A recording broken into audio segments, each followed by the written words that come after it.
Assalamu alaikum. Bismillah wa salatu wa salam ala Rasulullah. Welcome to the basics of Islam.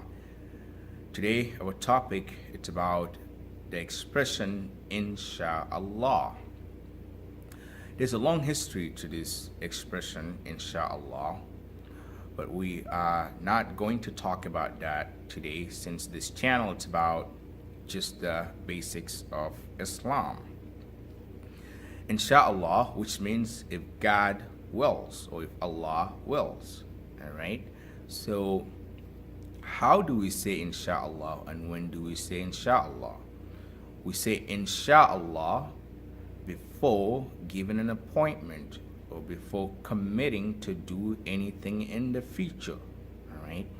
Most of us, for example, when we are asked to do something in the future, we'll just say, for example, if someone asks me and say, can you come to my wedding? Can you come to my house? Can you do this thing to me?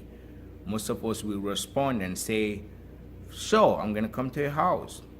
Sure, I'm going to come to your wedding. Or we're going to say, no doubt about it, I'm going to come to your wedding. 100% I'm going to come to your wedding. Absolutely, I'm going to come to your wedding. Absolutely, I'm going to do these things.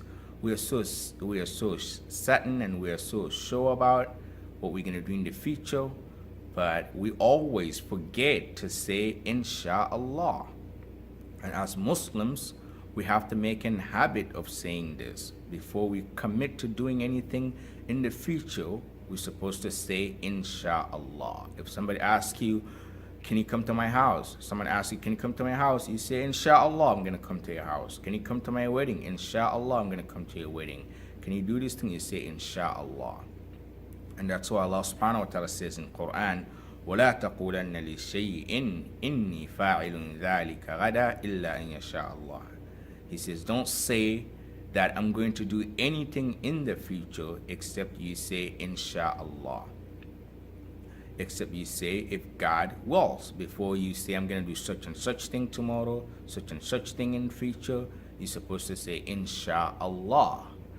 And as Muslims, we have to make a habit of saying this, writing it, saying it. For example, someone texts you, ask you what to do. You reply in the text message, Inshallah, I'm going to come to your house. You write in the email, Inshallah, I'm going to do these things. All right, so that's what we have today. And thanks for watching the Basics of Islam. Make sure you subscribe to the Basics of Islam.